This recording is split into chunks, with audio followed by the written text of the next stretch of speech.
to get us started today, welcome back to the show. I'm here with Caitlin Smith. She is at Jupiter Power, which is a leading developer, owner, and operator of standalone utility scale battery energy storage. They have 650 megawatts, which is a lot, of operational projects in Texas with over 300 megawatts in near construction. They have 200 megawatts specifically, which will be in Houston, which will be the first of a kind for an urban battery storage project of its size. They also have 11,000 megawatts in development across the United States. They specifically have intellectual property for price forecasting and battery dispatch, which optimizes both revenue and battery performance when it gets put on the grid. So, Caitlin, tell us a little bit about what you guys do. Well, that I think I gave it to you in the intro. It sounds like Jupiter Power. We are, as you said, a developer, owner, and operator of utility scale battery storage projects, and I think that's important to kind of note all three. So we have a large development pipeline, but we are not flipping these projects. We are using our expertise to then keep owning and operating them. And importantly, also, we have steel on the ground already. It's 650 megawatt hours, actually. Okay. When you're talking about batteries, it's a little bit different than any other generation. I think it's closer to the 425 megawatts. But when you put that hours on that, that's kind of that max power, that max energy that you can discharge for an hour. So we're talking about 650 megawatts that can be discharged for an hour. That's what we have in the ground that we're owning and operating, and you articulated that as well. It's very technical. A lot of expertise goes into that, a lot of intellectual property to forecast prices, exactly when you are charging, when you are consuming, and when you are discharging, when you are producing generation. And so we are doing that, and we have a pipeline, as you said, in Texas and ERCOT, as well as across the country. And we are really excited about this 200 megawatt hour project in Houston city limits. It's a urban project. We're super excited about it. Should be the first of its size in any city. And I think it's really cool. I think storage is perfectly suited for a city, actually, because it helps a lot with things like congestion. So I know in Houston, a lot of times you have trouble getting power into the city, building transmission lines, and that comes at a big cost to consumers. So it helps with that. And its storage is a lot less land intensive than renewable energy. So I think it's about a tenth the land use of solar. So instead of, 100 acres or thousands of acres, it's, maybe 10 acres to have that large size. But it's still that zero emissions power that you're probably wanting in an urban area. Yeah, no, interesting. And people on the show know I'm an engineer. I should know the difference between energy and power, but I appreciate you making that distinction because I'm reading the megawatt. I don't know if I did energy and power. No. Sometimes I get a little confused, and I know after Uri, there's a lot of like, what's the difference between load and demand and things like that. I would call that the capacity, right? The amount, and so yeah, the kind of flat megawatts in the ground is say you have 200, you have a 200 megawatt project, but if it is 2 hours duration, you have the capacity to put out 400 megawatts. And I think that the distinction is important for folks who don't understand how ERCOT works, where we have a market that is dynamic, where power comes on and off, and it happens relatively fast. And if I recall, we talk about 15-minute increments here in Texas, and power itself comes on and off in shorter increments. And there is a need to have energy and capacity that has a duration to it, but you also need to come on and provide power instantly. And I think as end consumers, most people think about how power is just flipping a light switch, and having this kind of energy available to make it work like a light switch is important. And developers like yourselves have to think about duration and capacity in a way where the rest of us just think, ooh, my lights are on. Well, for storage, you have to think about it. And candidly, it's kind of a criticism, right? Because you have that many megawatts, but the question is, how long is it going to last? But it is a little bit, right? You are flipping the way maybe a traditional electricity engineer thinks, because if you have maybe a coal plant or a gas plant, you are accounting for some startup time, right? From where the consumer switches that light on, the coal plant isn't at full capacity, right? So that's, I think, it could be 15 minutes, it could be a 2-hour startup time. You have to account Mm. for that. And so with batteries, you're kind of doing the opposite, right? You can be flipped on in seconds, but then you are lasting the hour or 2 hours before you have to recharge again. Yeah. And so tell me about your current role and ultimately how you got there or got here with Jupiter. Sure. At Jupiter, I am the head of government and regulatory affairs, communications, and ESG. And and I know ESG is kind of a hot political topic, so I always think about, should we change that? Should we say sustainability? I think it always means the same thing, right? Mm. I think whether you want to criticize it, it's kind of this idea of going to less emissions, and whether you want to, again, the kind of semantics, whether you want to call it climate change or not, it's, if you're seeing this issue that should be addressed and you want to go to lower emissions, I think that is something that you really should help with. And why Jupiter got interested in that is our kind of founders, most of them come from renewable energy, and batteries, you have to charge to produce energy. So when the grid is still not 100% clean, you are not 100% clean when you are charging, but that power you are emitting is zero emissions. And I think that is a good thing. So we wanted to make sure we were talking Mm. about this good thing that we were doing that is kind of inherent to our business model. My background is largely on the government and regulatory affairs side, and mostly in Texas. I worked for what is called the Independent Market Monitor to ERCOT. So I have a background in the really technical, wonky kind of wholesale market design of ERCOT. So the people who are buying and selling power on a wholesale level, the Independent Market Monitor is set up to, well, first, catch market manipulation. It's something that was put in place after Enron. And second, advise on that market design. So I've had a number of different roles kind of in the government and regulatory space, mostly in renewable energy. I've worked for a utility scale wind developer. When Uri happened, I was consulting and I had a lot of clients, and I was coming from kind of this neutral voice because we had a lot of clients. I couldn't speak for one and not the other, or against one and in favor of the other. And so I had this opportunity post storm to do a lot of media and a lot of speaking, and I felt it was really important to educate consumers on kind of just how the market worked without kind of pushing for something. Just, this is how it works. You need to know what happened and what could change that potentially. And so I got a lot of personal experience doing media and communications and kind of learned how to vet that all out for myself, right? Who's trying to spin a story, who's Mm. not. And so I worked that into this role at Jupiter. So I'm covering communications as well. And I really, really enjoy that.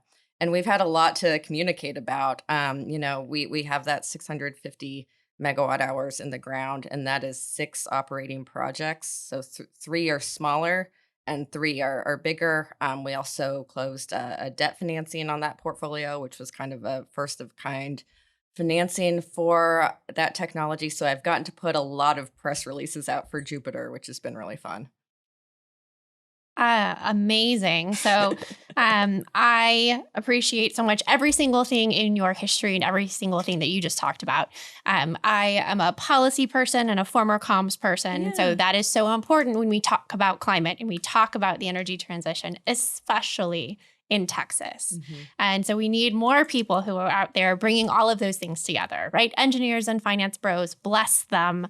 The story is what changes people's minds, right? And it's hard to talk about energy. It's hard to talk about the difference and the nuance between load and demand, right? It's really And hard. power and electricity. So you are doing amazing. Thanks. You also had me the first time I heard you speak. Former city chief sustainability officer. You can take the girl out of the city, but you cannot take the city out of the girl. When you said first urban battery storage project in Houston, right? Mhm. So tell me about that. Houston loves to be the first for good things, right? Why Houston, right? Well, so So it's the first of its size. I think we have some probably utility scale in Houston, probably smaller, maybe the 10 megawatt hour. And so we're talking about a 200 megawatt hour. When I say that, I think ERCOT, who we've already spoken about, but they are who kind of operates the power in Texas. They usually say one megawatt is 200 homes at peak. So we are talking about, what is that, 40,000 homes at peak for an Mhm. hour. So for that sunset hour when the sun's going down, so the solar energy is going away, but it's still hot in Houston, we're talking about a project that could do 40,000 homes. So to get a little technical, the way batteries work on the grid, they charge directly from the grid. And so it's kind of, very very loosely it's the sort of buy low, sell high. But in ERCOT, we have a very specifically priced market. You have different, we call them nodes that are priced differently. After Uri, I think a lot of people are, experts are paying attention and they go on ERCOT or they Mm. have the app and they look at the heat map of prices and you see that red. And then a lot of times Houston is that red. And that's indicating that specifically in Houston, you have a lot of people who live here who want power and maybe less of it, because it is hard to buy or to build a new gas plant in Houston, right? There's permitting, you have to finance it, and then you have to go through the air permits and everything. So there might not be as much generation local to Houston, and then there might not be enough transmission to get generation, like wind farms Mm. from West Texas into Houston. A battery is kind of perfect for that because, overnight or 10 a.m., kind of the lull periods, we could be charging when there are lower local prices. And then at that time where you're seeing the red, we could discharge. So our operating projects right now, as well as the other battery developers operating projects right now in Texas, are largely in West Texas. And it actually is kind of the same idea when you go to the like 4,000 foot level or whatever, 20,000 foot level. In West Texas, you have all those wind farms out there and no people, and so you have no way of getting the generation that exists to the people, and so Mhm. that's at a very high level, that's what's happening in a urban area as well, right? There's people who need it and maybe not a way to get the power there, and so if you have a battery, when the people need it less, right, in the middle of the night or 10 a.m., we could charge, and then when they need it, we could discharge, and as I said at the beginning, I think a battery is really well suited for an urban area. There's not those emissions issues when you're discharging, and it's a lot less land intensive, right? Wind, you need the resource, and solar, you need the resource as well. But maybe it is hot and sunny here, but there's just not the land that you need for that amount of megawatts. Absolutely. So you are spot on about Winter Storm Uri kind of Hmm. changing the game, right? That people pay so much more attention, but it's not just regulators, it's not just the industry. Like Houstonians care. They You can do. go online and you can see what's going on, and people care about the outage map, and they have so much more information at their fingertips, but also concern, rightly Mm. so, right? That was a rough time for us all. So, what would it be like if you, like for a Houstonian, how would this change your experience? Would they notice at all? Like, what does that mean? I love how you talked about the emissions, how you talked about the footprint, because those are things that communities care about so much. And so you are helping bring clean energy into communities in a much smaller footprint Yeah. manner. You know, um, so I agree with you, and that's kind of how I got into the Mm. communications part of the role, right? People do care a lot more, and I think it's a convergence of things. I think electricity is a lot more personal than it was 10 years ago. And I've heard different, I don't know who to attribute this to, but different jokes about it, right? You didn't want people to be thinking about energy because if they were, it was probably bad, right? I think there's a joke, something like toilet paper, right? You're not thinking about it until it's out, Mm. and that's bad. And I think traditional utilities, their communications plans are to kind of not say anything about it, right? They don't want you to have to think about energy or electricity because when you do, that's probably a bad thing. Obviously, everybody had to think about it during Uri. It made it much more personal. But I also think technology is making things a lot more Mhm. personal. I think we have a lot more electric vehicles. For Texans, we are looking at having, electric pickup trucks. I think the technology is making it a lot more personal. I think people like kind of seeing that controller, right? I think the people who have the apps where they can have solar panels or generators through their house. It's kind of like a game, right? They want to beat Mm. themselves and conserve more energy. And so I think it's a convergence of all of that. And it is really hard to talk about, as you said. I kind of usually say when I'm doing interviews, my hot take is not having a hot take. And a lot of times the answer boils down to like, it's just really complicated.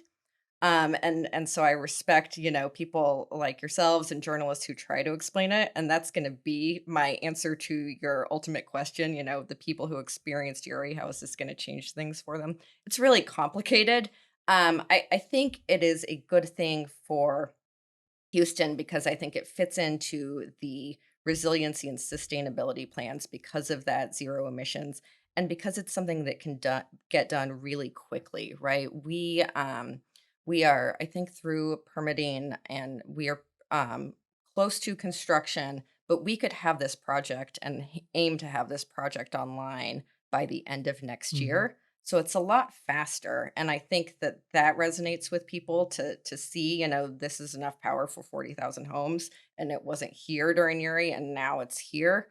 When you're talking about those situations like Uri, though, the way people lose power is kind of on a grid wide level. So I can't promise you, I don't think anybody can promise you, right, that a coal plant or a solar plant or a wind farm or a battery next to your house means you're less likely to lose power. But I think having that next to your house and it having zero emissions, being able to get there really quickly, and help with those high wholesale prices in times of near emergency, I think should make an impact for people. Yes. And so, huge important point is that Uri was enormous, right? I Mhm. think Hmm. 50,000, you said enough power to power 40,000 homes, Yeah. 44,000.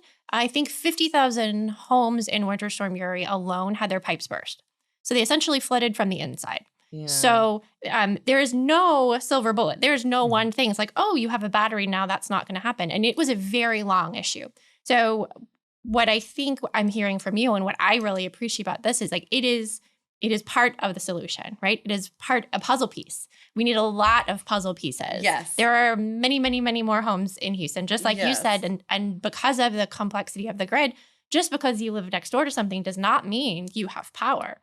But what are your other alternatives? Like, do you want to live next to a really, really large natural gas generator or a diesel generator? Do you want all of your homes on your street to have Mhm. generators? Like what are the trade-offs in Yeah. terms of air quality, in terms of sound, in terms of like quality of life? And so maybe another question that is take the it's not even a once in a 500 year anymore, but like take when Uri out of the equation and instead like how does your technology work on a daily basis? Like, what's your business model? When would you guys turn on? When would you sell? Like, what does that look like? Because Yeah. there are events going on all the time that you could help. Yeah. And I will say for myself and for Jupiter, I talked about the ESG and I said climate change, which I usually don't say, but we kind of we like an all of the above approach, right? I don't know that I,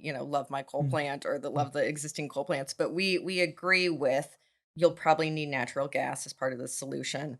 And then when I'm talking about the size batteries that we do, these are all kind of supply side solutions, right? A large coal plant, a large gas plant, a large battery, a large solar, a large wind farm. That's kind of a supply side situation and solution. There's consumer side batteries, right? But we kind of really see that as lowering the consumer demand. So if you have a battery in your house and solar panels, that is good. That's just not what I'm talking about. That's kind of a consumer situation. And the way I would see that and the grid would see that as that's just less demand that the consumers have. And I think that's part of the solution too, right? I think it's a true all of the above. It's keeping some of the gas plants, it's building batteries, it's Mhm. building solar, it's building wind, it's more transmission, and it's some of those consumer side solutions as well. To your question on how we operate day to day, it's a new technology. And so, what we do, what I am finding, we own a significant fleet of batteries, but there's other battery owners here too in Texas. And I think you would find that it's a lot more disparate the way people are operating than say like a gas or a coal, right? It's kind of those are the flip the switch and they stay on, or right, a nuclear at the other end of the extreme. That's a flip the switch and it stays on for a long time. I think a battery, everybody's going to have a little bit of a different strategy. It is not though, it's not gonna be what it sounds like. It's not sometimes storage sounds like it's just gonna sit there and be like a water tank full. It's not that. And then it's also not we fully charge up to 200 megawatts and then we fully discharge down to 0 from 200. It is more like you are taking the price signals you Mm. see. And so in ERCOT, a high price should reflect the need for power. And so we'll try to discharge when we see that. And then we'll try to charge when it goes lower. And it's more kind of like a trickle than doing it full on and full off. Mhm. And is Does that that make sense? and that's Nope, part of that's perfect. optimizing Yes. the It's value, right? Mhm. optimizing the value, right? Yeah. I think the way we locate in ERCOT, and we're able to do it in ERCOT because of the energy only market and the nodal market, it's so specific, Mm. right? You can look at in West Texas exactly where there is a transmission constraint, where there's all this wind and it can't get to people. You can locate that specifically. Mhm. And so then you are charging when that wind is blowing overnight at the negative prices, and then you are able to produce energy when people need it at maybe the sunset hour. Yeah. So why is the time now to do this for Jupiter versus 10 years ago? It wasn't just that there was a winter storm and now we need storage, right? What's the technology or market Well, we factors? we started 10 years ago. Okay. At Jupiter, my CEO, Andy Bowman, likes to talk about this. I think he saw something, and I'd have to Mhm. find it. I think it was Bloomberg maybe Mhm. that said this is the like first decade for storage. Mhm. So he talks about how we were working in kind of the Mhm. negative years. My boss, our chief operating officer, worked on a pilot storage program, the first utility scale storage program in Texas. It's no trees, Mhm. and that was 10 years ago. And so she's been doing storage as long as you can. And but you can look at ERCOT does those graphs of how much storage is online from 2012 to maybe 19. It was just those megawatts from the one project. And then maybe 2, 3 years ago, you started seeing storage projects come online. It's kind of like anything else, right? You just need the economics to work out.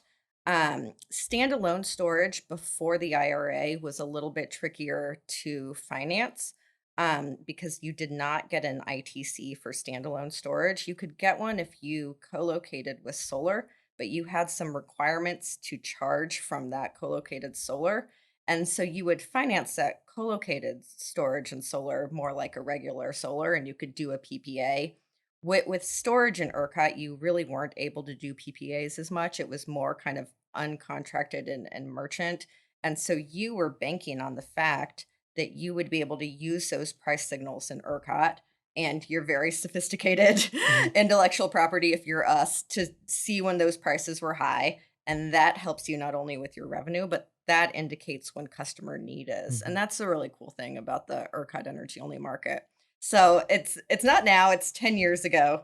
And we're really glad that we started before. Obviously we had the Inflation Reduction Act pass.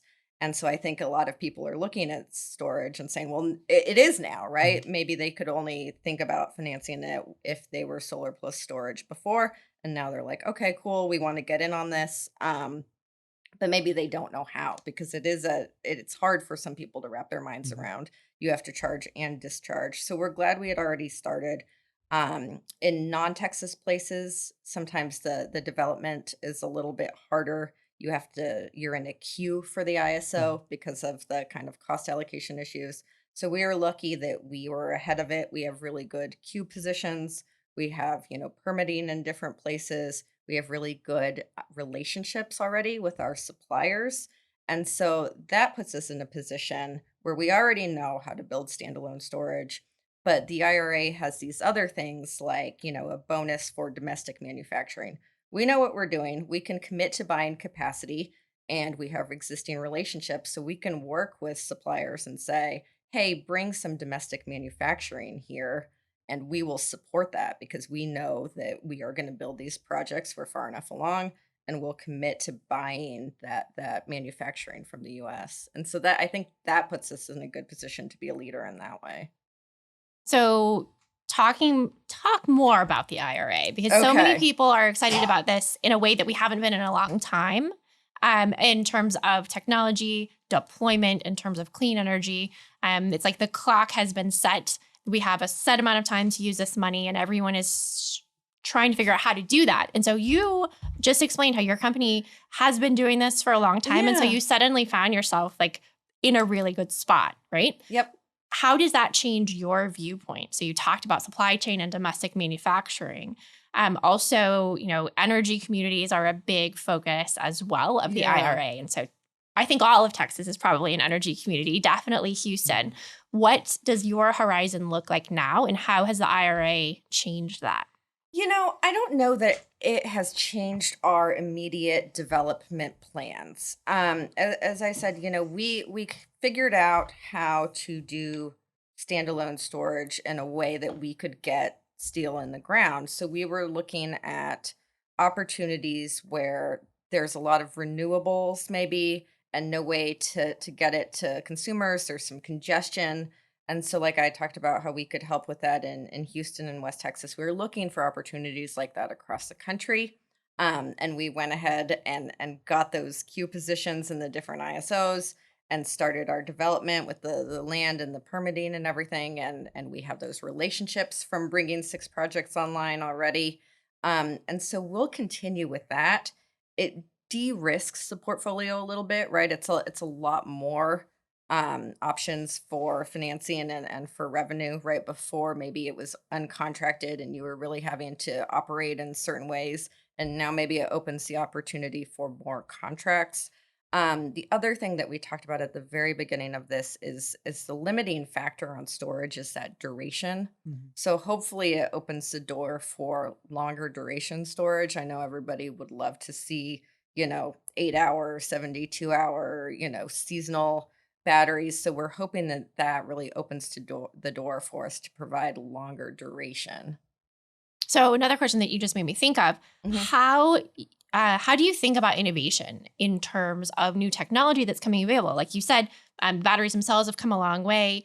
We hear from startups all the time that are making batteries out of anything they possibly can. What do you look for when you choose your technology, and how do you look at the next thing?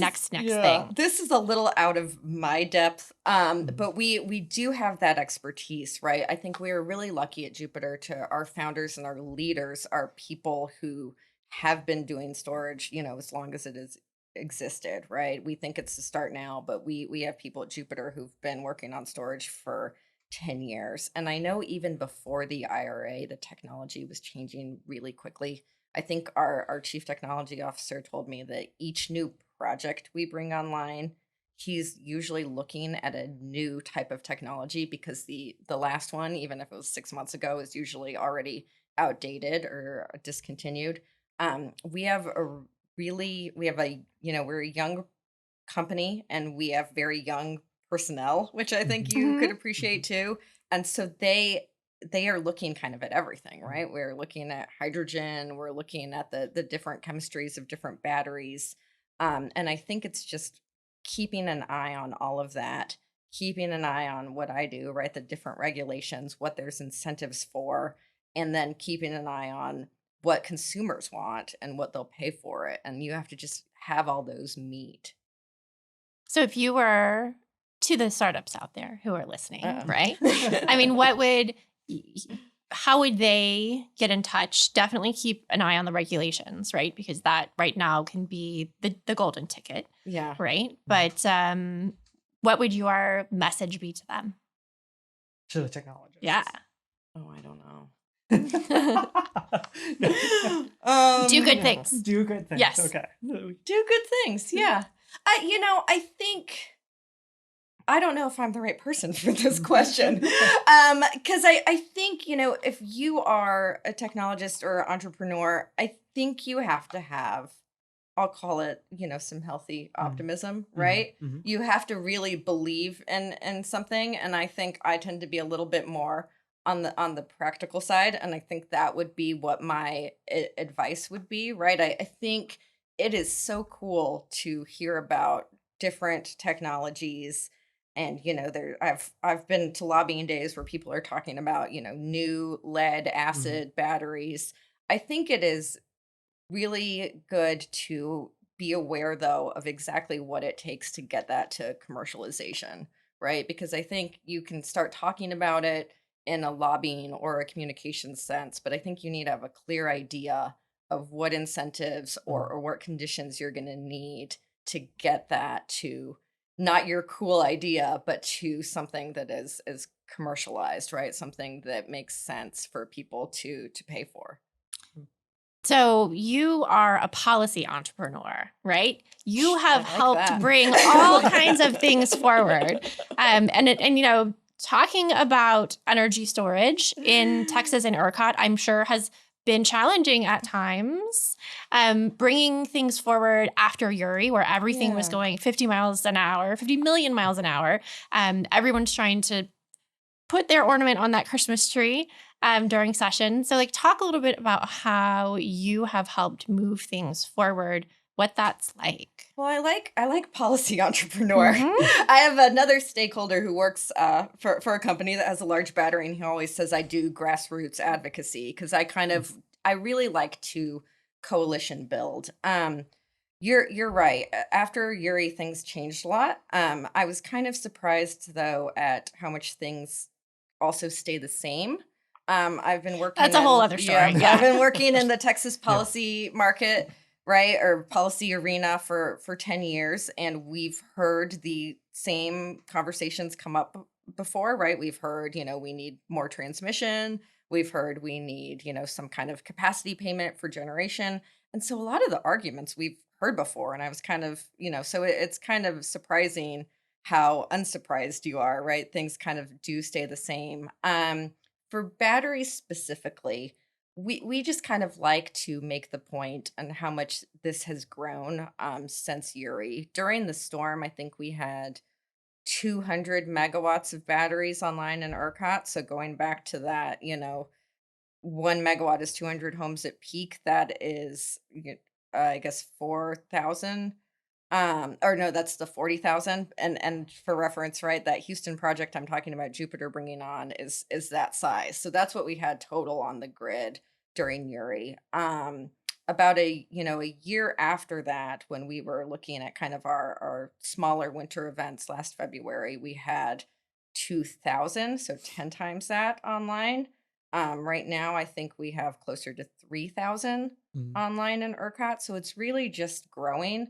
And I think it is important, right, not to throw the baby out with the bathwater. I think that indicates what is working in the market, right? The things in the energy only market that are working, the price signaling that is telling you where to locate a battery without somebody getting a regulated rate of return on it, without a capacity market. I think you have to note that those things are still working. Of course, we have implemented a lot of operational things that our batteries are doing too, all the weatherization, all the coordination with ERCOT and the Public Utility Commission, and those are all really good things. But I think that battery growth indicates kind of the things in the energy only market that are working. Um, I will say that for batteries, like any other technology, the regulatory uncertainty is mhm, really difficult, right? I think it is hard to react to something like Uri. We were in legislative session at that time. We're only in legislative session in Texas 6 months every 2 years. And so those legislators had to, figure out what the grid was, figure out what went wrong during Uri, and then try to pass laws to fix it in a matter of 3 months. They get a lot of criticism, but I think they did a good Mm. job, right? I think that's a really technical subject matter. And so if you're at the legislative level, you want to make sure everything is addressed, but you don't want to make everything so prescriptive that it can only be changed again in law, and that you're not letting kind of the Mm. experts figure it out. And so I think they did a really good job. I think the kind of uncertainty in the interim where we try to figure out, are we going to a whole new market design, where we are still doing some of the knee jerk reactions? We are doing these things in ERCOT that they're calling conservative operations. And it's just kind of, knee jerk reactions. And those all come at consumer costs. So I think the uncertainty is hard. And I think it's just kind of a matter of making sure we have a holistic approach to the market. And that is difficult when you have a new technology that maybe not everybody understands. Yeah. And I think for entrepreneurs, especially in energy and climate tech Hmm. versus software, it is important to get involved in policy early. And policy Yeah. is government, it is standards committees, it is the interfaces where we figure out what is correct and safe, and how we interface with all the other complex systems. And I think when Laura says you're a policy entrepreneur, like that's what that is going out and kind of Trademark. creating I like it. I creating really like it. creating those conditions that allow the right market solution to exist because we need it. And I think that's a unique Yeah. thing that happens here in Houston and Mhm. energy that you would not see in Silicon Valley, for example, because our systems are just more complicated and more integrated here. That's so why do you not think you would see it in Silicon Well, Valley? I think in Silicon Valley, a lot of, and this is me like denigrating apps. An app doesn't require a lot of other complicated systems. You're kind of at the Oh, whim yeah, The of the Apple, technology that's being developed It's yeah. here right? involves so much more policy from the federal level to the Mm. local level. So Yep. like we don't really have zoning so much here in Houston, but I'm sure there's all types of permits and things that you have to get just to locate, Yeah. right? All the way up to the IRA. And Yeah. so, if an app messes up, you push an update, everything's okay. You don't get That is calls from not the anybody same, who's right? mad at you. Right. If you do something that interferes with people's the availability of power when you turn that light switch on, like you're in a whole world of trouble. So policy truly has I like a policy. different level of interaction here. And I love that because I also totally geek out about policy. And I would kind of going back to the thing about ERCOT and how you said the legislature didn't necessarily do a ton, but also didn't did a good job. I That's a loaded question, but You I can will say disagree. Yeah. that to their credit, the Yeah. hardest time to make big systemic changes is after a disaster. Because, that's the whole the ounce of prevention is worth a pound of cure. Like Mhm. if you had done it before and made the Mhm. changes, people would have been like, "Rah, rah, rah, why are we making these changes?" But after the fact, you have this just like symphony of everyone under the sun coming forward. The city of Houston, we did our sustainability plan and our resilience plan after Harvey. Okay. And it was it was needed, right? Yeah. Period, end of statement. But it was hard because folks want to go back to the way they were, right? And you're saying this thing happened, we have to do things differently. And that's really hard. So I do appreciate what you were saying about how like they had a short period of time to throw everything in and try to figure out how this thing. I won't say it was completely unpredictable because it was actually predictable and it has happened before, Yeah. right? So like that part I think we should have fixed. But it's hard to fix a disaster. It's hard to think that you could, right? Mm. Policy is great. It's not going to solve every single thing. No. And in a short period of time is really hard. It's really hard. I was asked that when I was on a panel with a legislator. I was asked grade the, session, and I do think they did well. I think you do want to keep in mind you don't want it to be overly prescriptive, because then, right? So say you think climate needs to really be addressed. If you put into law these plants need to be weatherized to 8 degrees, it only it can only be changed in law after that. So if you go to the next storm and you're like, oh crap, it really needed to be negative 10 Mhm. degrees, then you have to pass another law. And so that's kind of a good reason for not wanting to be overly prescriptive. Um, where I was going. Sorry, what was you said something really good though. I mean, just like policy Oh, isn't going to solve yeah. everything. That Yeah, policy is not going to solve everything, and it is hard. There's another point I always make. One of the bills that was proposed after Uri said something like, "These plants that we're going to build will be available in all emergency weather conditions." I think the point of extreme weather, I take your point that you could be prepared and you could know that this has happened before, or it's more likely to happen.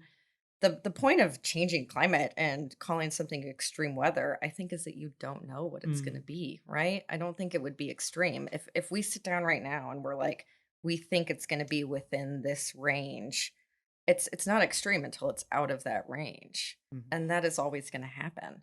And so I think you can do your best to be prepared for that. But I think the point is that you don't know what that next event is going to be, right? I think it's not easy. It's incredibly hard, and it's incredibly hard, especially when different stakeholders have to pay for it, which is what policy making is.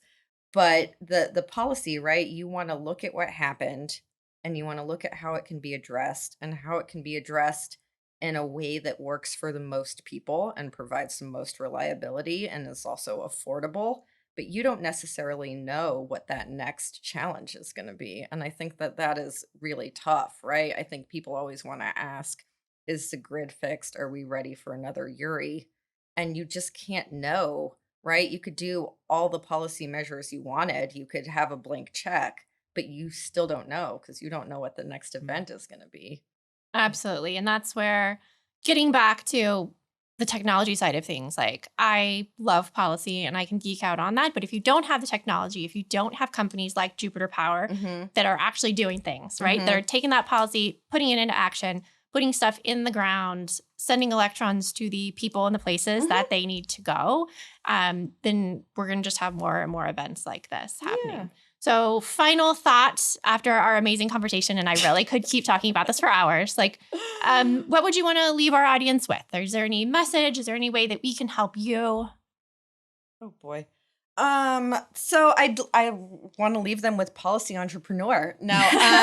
So I want people to keep asking questions about the grid, to think about it more holistically. And I like this entrepreneurial and technology angle, right? I think people look at things like the IRA or certain incentives and think, why are we subsidizing these things? And maybe you don't want to subsidize things, or maybe you don't need to. But I think my advice to those entrepreneurs and new technologists was, make sure you have a route to commercialization. And I think that's the only way we're going to get to what we need next, right? We talk about batteries and the limit being the duration. Well, say you think a 1 hour or 2 hour battery isn't enough. If you drive all of those out of the market, an 8 hour battery isn't just going to show up like out of Mm. thin air. So I think we really need to think about what it is we want long term and how to get there holistically. And then from my Caitlin point of view on the policy entrepreneur, I really like to look at policy the same way I think myself and Jupiter like to look at technology and the solutions to the grid being that all of the above approach. I think coalition building and working with other people, whether sometimes it be a gas plant or sometimes it be a wind farm, I think that coalition building is really key to getting the right policies. I love it. I love it. That's Well, it. bring more, please. This is my message. Please, Houston needs all the help that we can get. So, We're really excited about it. We're really, and I could say so much more too. I think consumers are what's driving clean energy. And so I want them to think about continuing to want clean energy and wanting things that are ultimately cost affordable for them. Thank you. yes, Cool. thanks. Thank you. All All right. right.